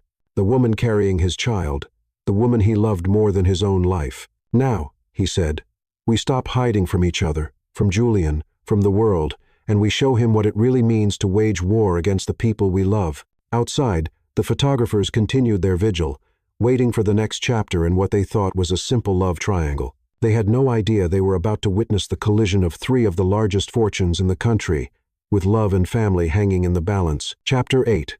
The second secret revealed. Power isn't about what you have, it's about what you choose to do with it. The grand ballroom of the Meridian Hotel had never hosted an event quite like this one. Crystal chandeliers cast dancing shadows across marble floors, while 500 of the most powerful figures in the tech industry mingled beneath soaring ceilings painted with Renaissance masterpieces. The annual Tech Innovation Gala brought together billionaires, celebrities, and politicians. But this year, the focus wasn't on the latest technological breakthroughs. Instead, every conversation seemed to center around the scandal that had dominated headlines for the past week, the love triangle between Julian, the mysterious Kane heir, and the woman caught between them. Amara stood before her full-length mirror in the penthouse suite Elliot had insisted they move to for security reasons, adjusting the flowing midnight blue gown that accommodated her 6.5-month pregnancy. The dress was a masterpiece of design, silk that seemed to shimmer like liquid starlight with intricate beadwork that caught the light with every breath. It had cost more than most people's cars, but it was worth it for the way it made her feel powerful, beautiful, and ready for battle. Behind her, Elliot's reflection appeared in the mirror like something out of a fairy tale. He looked devastatingly handsome in his black tuxedo, the fabric perfectly tailored to his broad shoulders and lean frame. The transformation from community center worker to billionaire heir was complete, but the kindness in his brown eyes remained unchanged. "You don't have to do this," Elliot said, his hands settling gently on her shoulders. "We could handle this privately. My lawyers could make Julian sign a non-disclosure agreement, pay him enough to disappear quietly." "No," Amara said firmly, turning to face him. The movement sent ripples through the silk of her gown, and she watched Elliot's breath catch as he took in her full beauty. Julian made this public. He wanted a media spectacle, and that's exactly what he's going to get. But this time, I'm writing the script. The plan they had developed over the past 3 days was elegant in its simplicity. Julian would expect them to hide, to avoid the public eye, while the scandal raged in tabloids and gossip columns. Instead, they were going to walk into the most high-profile event of the year and control the narrative themselves. Tonight, the most powerful people in the country would learn exactly who Amara Thompson really was. Elliot had officially resumed his position at Kane International 2 days ago, sending shockwaves through the business world. The prodigal heir's return had been the subject of countless articles, most of which painted him as an eccentric billionaire who had been slumming in poverty for his own amusement. The stock market had responded positively to his return, with Kane International shares jumping 12% in a single day. "The car is waiting," Elliot said, offering her his arm with the gallant gesture that had become second nature to him. "Then let's go make history," Amara replied, and she meant it. The ride to the hotel was a study in controlled tension. Elliot's security team had cleared the route, their black SUVs creating a protective convoy through the city streets. Photographers lined the sidewalks, hoping for a glimpse of the mysterious couple. but the tinted windows revealed nothing. They entered through a private entrance to avoid the crowds of reporters camped outside the main doors. But avoidance was not the plan, it was simply strategy. The moment they stepped into the ballroom, conversation stopped. 500 pairs of eyes turned to watch the Kane heir and his mysterious pregnant companion, the subjects of a week's worth of gossip and speculation, walking boldly into the lion's den. The sound of camera shutters was like machine gun fire as society photographers captured every angle, every expression, every subtle detail of their arrival. Julian was already at the gala when they arrived, holding court near the bar with a group of tech executives and their wives. He looked handsome and confident in his custom tuxedo, playing the role of the successful bachelor who had been wronged by his faithless ex-fiancée. A blonde socialite hung on his arm, his date for the evening, clearly chosen to make Amara jealous. When he spotted Elliot and Amara entering the ballroom, his smile became predatory, like a shark scenting blood in the water. "Game time," Elliot murmured, his hand protective on the small of Amara's back as they began to move through the crowd. The ballroom was a sea of power and wealth: tech, moguls worth billions, venture capitalists who could make or break companies with a phone call, politicians whose decisions shaped global markets. Amara recognized most of them from business magazines and news articles, but tonight, she wasn't seeing them as distant figures of power. Tonight, she was their equal. Julian approached them within minutes, his public relations team and the blonde socialite flanking him like an entourage. Every movement was calculated for maximum impact, every word chosen to play to the audience of influential onlookers. "Amara," he said, his voice carrying across the suddenly quiet section of the ballroom. His tone was perfectly pitched, hurt, but magnanimous, the wounded lover who still cared about the woman who had betrayed him. "You look radiant. Pregnancy suits you." The comment drew murmurs from the surrounding crowd. Here was the first public interaction between the central figures in the scandal that had captivated the city. "Thank you, Julian," she replied coolly, her voice carrying the authority she had inherited along with her billions. "You look well. I heard Sterling Technologies' stock has recovered somewhat since your announcement about the personal betrayal that's been affecting your leadership." It was a direct hit. Delivered with surgical precision, Julian's stock price had indeed jumped when he'd gone public with the story, painting himself as a tragic figure betrayed by his pregnant fiancée. Investors had rallied around the narrative of a strong leader overcoming personal adversity, but the recovery had been modest at best. "I've always believed in being honest with my shareholders," Julian said, his smile never wavering despite the challenge in her words. "They deserve to know when personal matters might affect business performance. Transparency builds trust." "How thoughtful of you," Elliot interjected, moving closer to Amara in a gesture that was both protective and possessive. "I'm sure they also appreciate knowing that their CEO's personal betrayal story conveniently coincided with the need to distract from those failed product launches last quarter." The Q3 numbers were particularly disappointing, weren't they? Julian's jaw tightened almost imperceptibly, but his public relations training held firm. "Business has its ups and downs, Kane. I'm sure you understand that, having walked away from your family's empire for what was it again? A spiritual journey." The exchange was being watched by dozens of influential figures, each word analyzed for its strategic implications.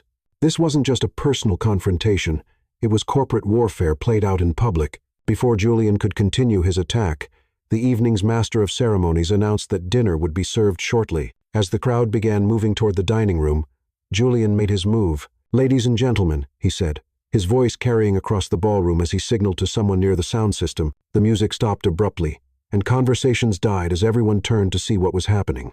"Before we adjourn for dinner, I think it's time we address the elephant in the room." The silence that followed was electric with anticipation. Julian had commandeered the evening's program, turning what should have been a celebration of technological innovation into his personal platform for revenge.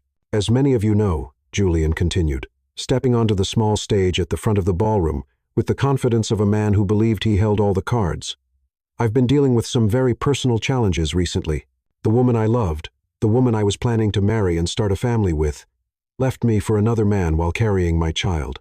A murmur rippled through the crowd like a wave. Elliot felt Amara tense beside him, but her face remained perfectly composed, revealing nothing of the storm of emotions beneath the surface. "What you don't know," Julian continued, his voice rising with theatrical flair, "is that the man she left me for has been living a lie. Elliot Kane, heir to one of the largest fortunes in the country, has been pretending to be a simple community center worker, manipulating a vulnerable pregnant woman by hiding his true identity."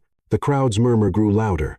a buzz of excitement and scandal that Julian fed off like a drug. This was exactly the kind of revelation that would dominate social media and business news for weeks, overshadowing any discussion of failed product launches or questionable business decisions. But that's not even the most interesting part of this story, Julian said, pausing for dramatic effect as he surveyed his captive audience. Because, you see, Amara Thompson here has been keeping her own secrets.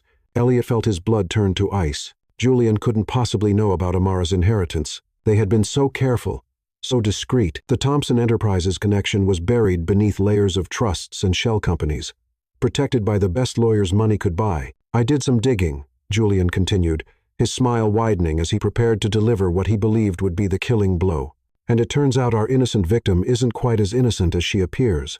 Amara Thompson is the sole heir to Thompson Enterprises, a fortune that makes even the Kane Empire look modest. Gasps echoed through the ballroom like gunshots. The revelation hit the crowd like a physical force, sending shockwaves through conversations and causing several people to actually step backward in surprise. Cameras flashed furiously as photographers captured Amara's face, searching for any crack in her composure, any sign of the humiliation Julian expected to see. So you see, Julian said triumphantly, spreading his arms wide as if embracing his victory, this isn't a story about a billionaire taking advantage of a poor pregnant woman.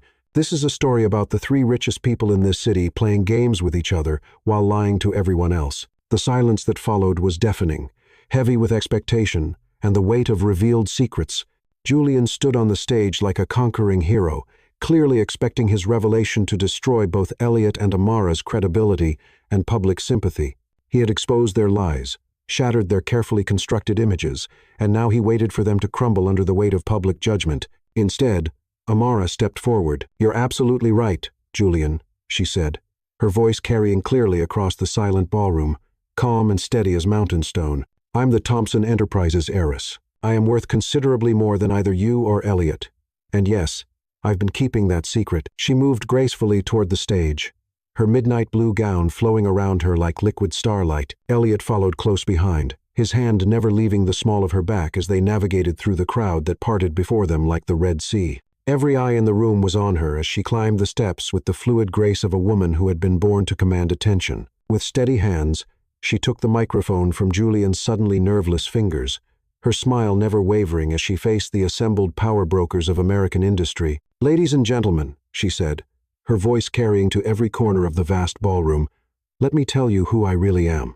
I am Amara Thompson, sole heir to Thompson Enterprises, a company my great-grandfather built from nothing into a global powerhouse. I've spent my life learning to carry the weight of that legacy, not because I wanted the wealth, but because I wanted to honor the values my family stood for: integrity, innovation, and the courage to stand up for what's right." She paused, letting her words settle over the crowd, her gaze sweeping across the faces of billionaires and influencers who were now hanging on her every word. "I've also spent my life searching for something: real love that isn't bought, trust that isn't tainted by money, a life that means something beyond bank accounts and boardrooms. When I met Julian, I thought I'd found that, but when I told him I was carrying his child, he accused me of betrayal and threw me out into a storm." The crowd's murmurs grew softer, a collective intake of breath as they absorbed the weight of her story. Julian's face was pale, his earlier confidence replaced by a dawning realization of how badly he had miscalculated. "That night," Amara continued, her voice steady but filled with emotion, "I collapsed in the rain, broken and alone.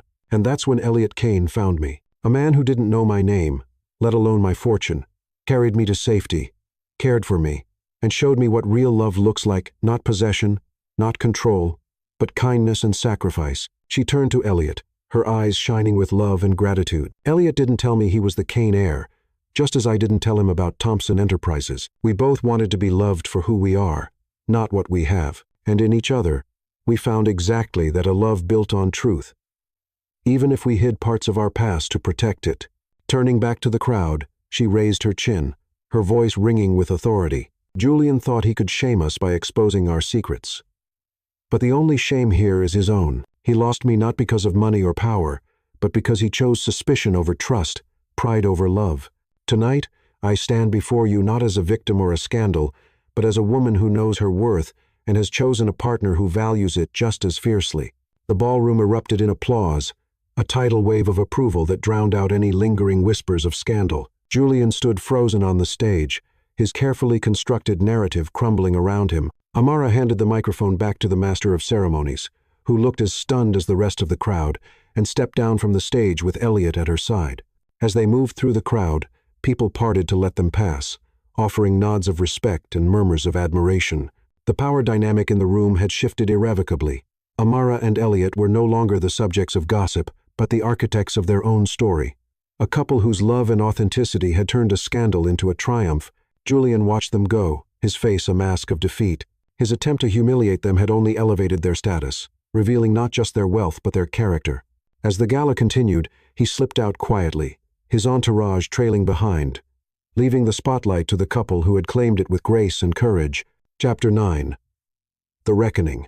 The moment of truth arrives when a queen must decide the fate of the man who cast her aside. The Thompson estate sat on 50 acres of perfectly manicured grounds outside the city, a testament to 4 generations of accumulated wealth and power. Amara had inherited the property along with everything else when she turned 25, but she had rarely visited it, preferring the anonymity of her smaller downtown apartment. Now, 8 months pregnant and 3 weeks away from her due date, she had moved into the estate to prepare for the arrival of their child and their upcoming wedding. Elliot found her in the library that morning, a room that housed over 10,000 books and served as the unofficial headquarters for Thompson Enterprises. She was reviewing wedding plans with their coordinator, her hand resting on her prominent belly as their baby moved restlessly inside her.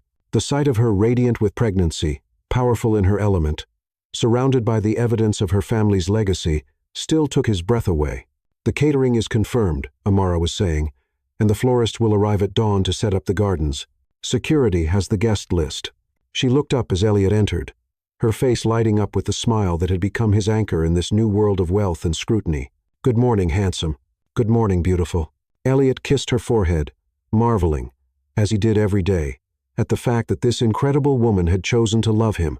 "How are you feeling?" "Like I'm carrying a future Olympic gymnast," she replied, laughing as the baby kicked particularly forcefully. "I think he or she is excited about the wedding tomorrow." Their wedding had been planned for 3 months.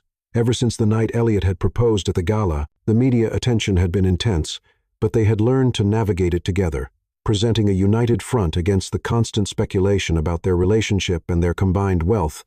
The wedding itself would be held in the estate's gardens, a relatively intimate affair with 200 guests, including family, friends, and the most important figures from both the Kane and Thompson business empires. Ma'am, the wedding coordinator, an elegant woman named Eleanor, who had been organizing high society events for 30 years, looked up from her notes. "There's been a development regarding the security situation." "What kind of development?" Elliot asked, immediately alert. "Mr. Julian Sterling has requested a meeting with Miss Thompson today. He says it's urgent and concerns the welfare of the child." Amara and Elliot exchanged glances. They hadn't heard from Julian since the night of the gala 6 months ago, when his public attempt to humiliate them had backfired so spectacularly. Sterling Technologies had struggled in the aftermath, with investors questioning Julian's judgment and several major clients withdrawing their contracts. The last they had heard, Julian was facing a potential takeover from a larger tech firm. "He's here?" Amara asked. "At the front gate, ma'am. Security is holding him there pending your instructions."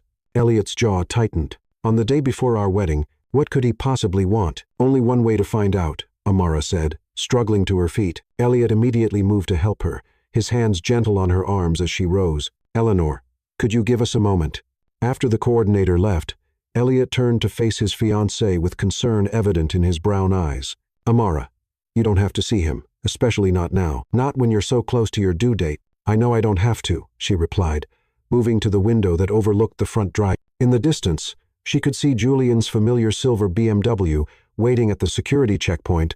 "But maybe it's better to face whatever this is now, before the wedding, before the baby comes. I want to start our marriage with all of this behind us." Elliot nodded, understanding her reasoning, even as every protective instinct in his body screamed against allowing Julian anywhere near her. "I'll be with you," he said firmly. "I know you will." 20 minutes later, they sat in the estate's formal sitting room, a space that had been designed to intimidate and impress with its soaring ceilings, priceless artwork, and antique furniture that belonged in a museum. Amara had chosen this room deliberately, wanting Julian to see her in her element, surrounded by the evidence of a wealth and power that dwarfed his own. When Julian was escorted in by security, The change in him was immediately apparent.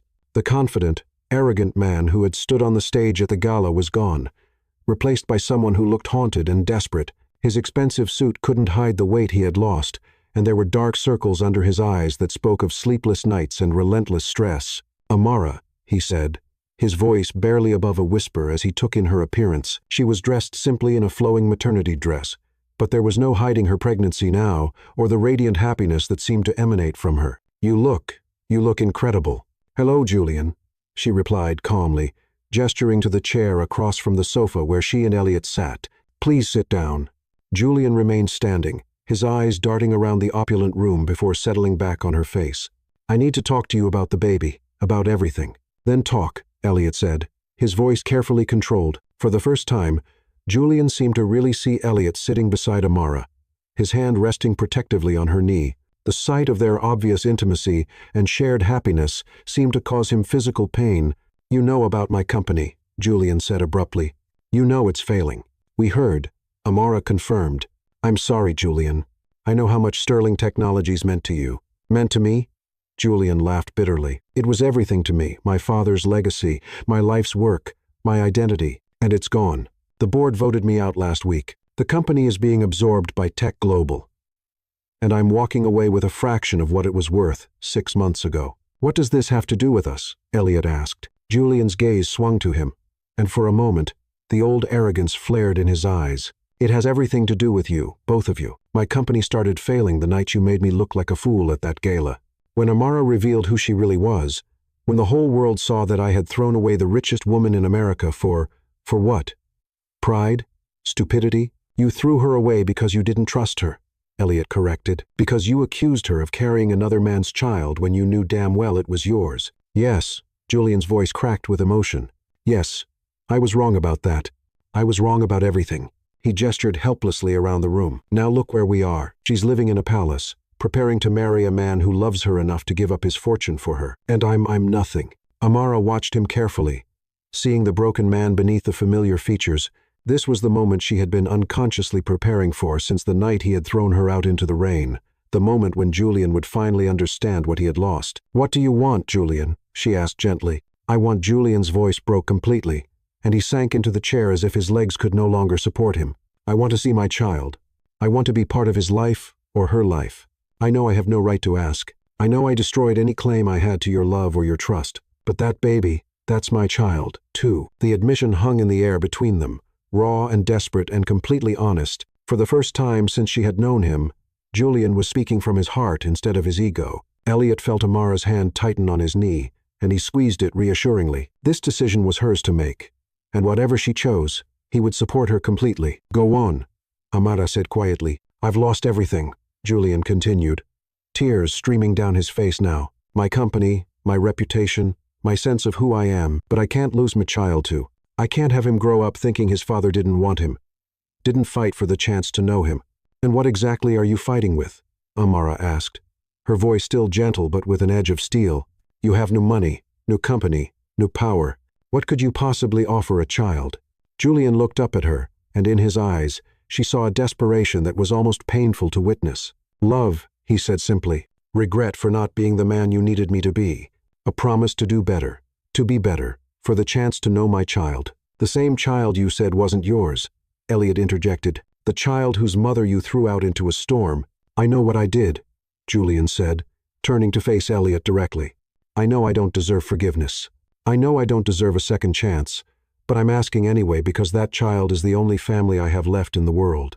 Amara was quiet for a long moment, her hand moving unconsciously to her belly, where the baby was moving restlessly, as if sensing the tension in the room. When she spoke, her voice was calm and measured, carrying the authority of a woman who had been born to command fortunes and make decisions that affected thousands of lives. "You want to know what you're going to get, Julian?" she said, her dark eyes meeting his directly. "You want my forgiveness? You want access to my child? You want to be part of this family?" Julian nodded desperately, hope flickering in his eyes for the first time since he had entered the room. Amara leaned forward slightly, her voice dropping to just above a whisper, and when she spoke, every word carried the weight of absolute finality. "Let me tell you exactly what you're going to get." Chapter 10. The Queen's Mercy. The greatest revenge is not destroying your enemy. It's rising so high above them that their hatred can no longer reach you. The silence in the sitting room stretched like a held breath as Amara looked down at Julian. This man who had once held her heart and broken it so completely, 8 months pregnant, surrounded by the evidence of her family's power, with the love of her life beside her and their child moving beneath her heart, she had never felt more certain of who she was or what she needed to say. The weight of generational wealth pressed down around them. Portraits of Thompson ancestors gazed down from gilded frames, their eyes seeming to witness this moment of judgment. The very air seemed thick with the gravity of what was about to unfold, as if the ghosts of her forebears were gathering to watch their heir deliver justice to the man who had wronged her so deeply. "You want to know what you're going to get, Julian," she said, her voice carrying the quiet authority that came from understanding her own worth. "I'll tell you exactly what you deserve."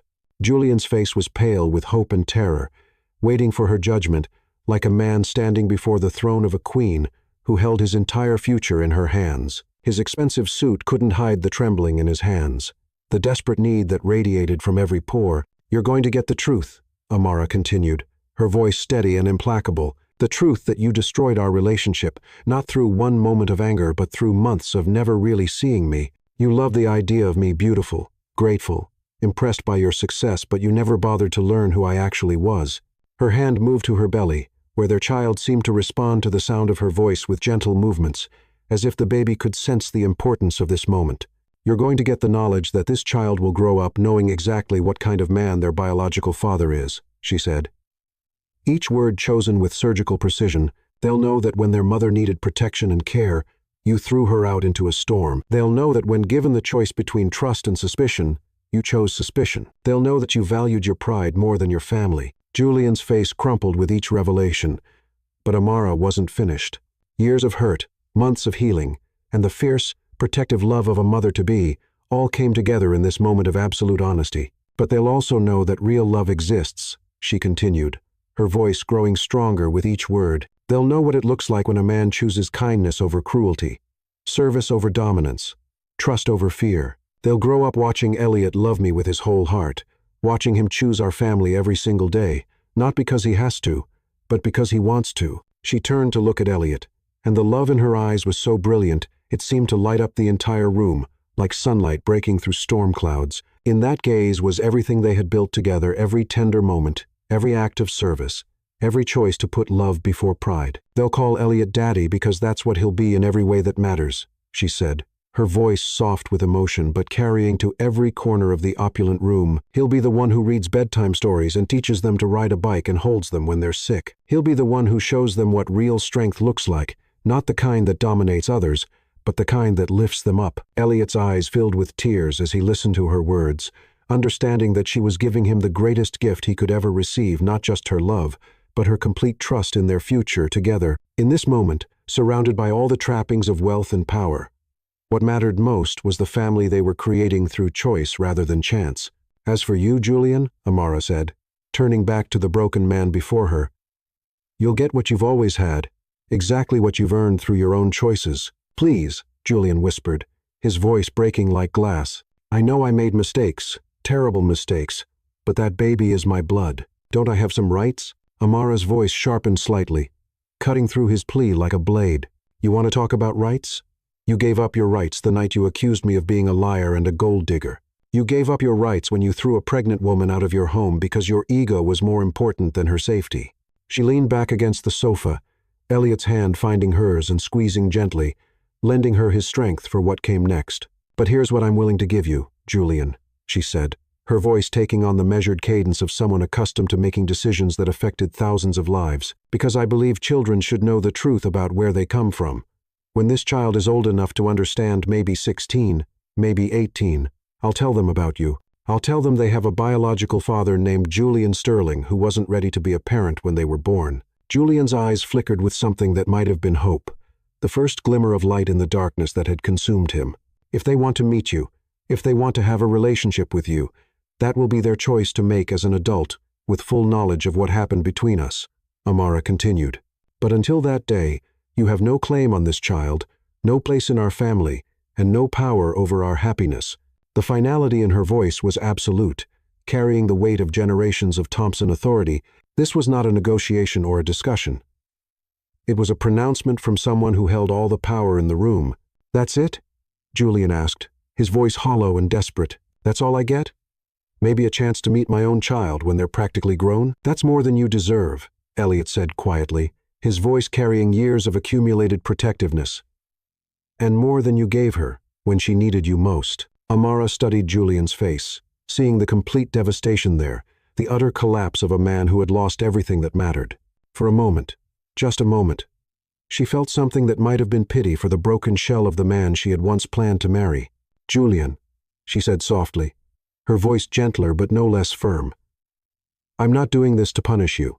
I'm doing this to protect my child. They deserve to grow up in a home filled with love and security, not the chaos and bitterness that would come from forcing a relationship with someone who has already proven they can't be trusted with our hearts." "But I've changed," Julian said desperately, tears streaming down his face. "Losing everything. Losing you. It's made me see how wrong I was. How terrible I was to you. I know I can be better." "Then prove it," Amara interrupted, her voice carrying the ring of challenge and hope in equal measure. "Not to me, not to this child, but to yourself. Build a life worth living. Find a way to be happy that doesn't depend on taking something away from someone else. Learn to love in a way that puts someone else's needs before your own ego." She struggled to her feet, Elliot immediately rising to help her, his movements automatic and protective. Standing there in her family's ancestral home, 8 months pregnant with the child of the man she truly loved, Amara had never looked more like the queen she was born to be. "If you do that, if you become the man you should have been, then maybe someday our child will be proud to know you're their biological father," she said, her voice carrying the weight of possibility and redemption. "But until that day, Julian Sterling, you are nothing more than a stranger to this family." Julian looked up at her, seeing her clearly for perhaps the first time in his life, not as a prize to be won or a possession to be controlled, but as a force of nature, a woman of such strength and grace that he could hardly believe he had once thought himself worthy of her love. "I loved you," he whispered, his voice broken and raw with grief, for everything he had lost through his own choices. "No," Amara said gently but firmly, the words carrying the finality of absolute truth. "You loved the idea of owning me. You loved how I made you feel about yourself.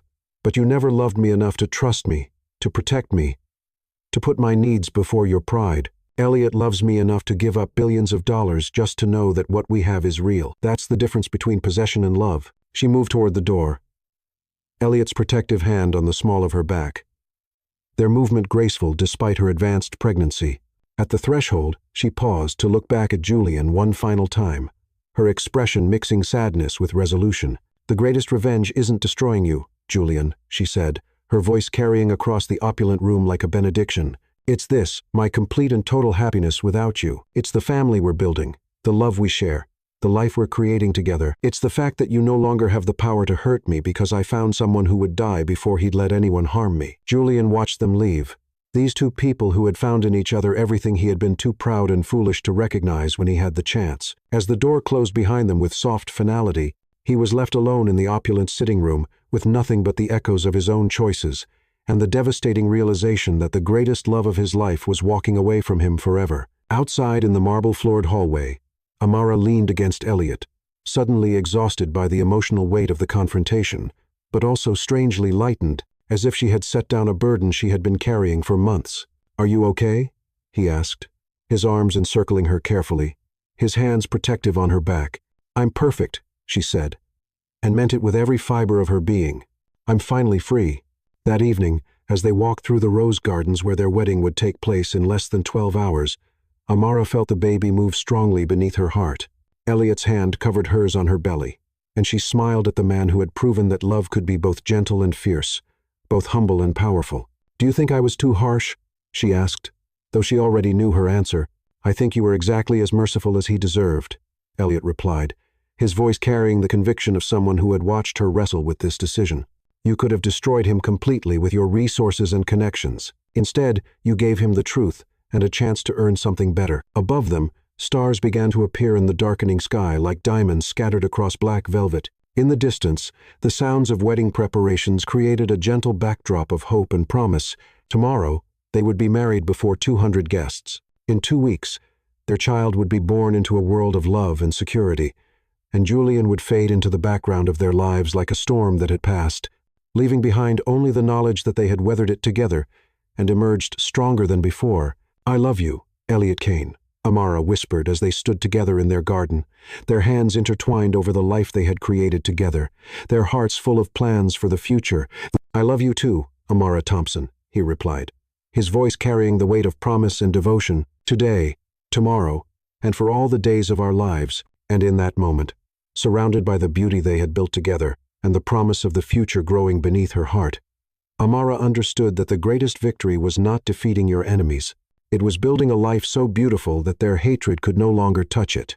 The rain that had brought them together seemed like a lifetime ago. Now, under a canopy of stars and surrounded by gardens that would bloom for their wedding, they had found their kingdom in the love they shared, and nothing would ever tear it apart again.